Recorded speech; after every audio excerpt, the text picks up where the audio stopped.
What's going on, guys? Back out on the range today. I got my 1980s Model 12 38 Special. It's a Smith&Wesson. We're gonna see just how accurate this is at about 12 yards.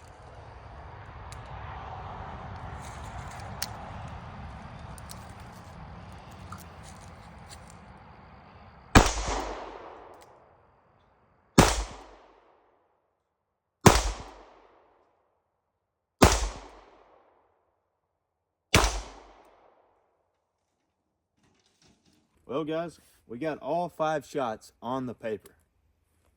As you can see, they kind of scattered out just a little bit, but I'd say from about 12 to 15 yards, the 38 will get the job done.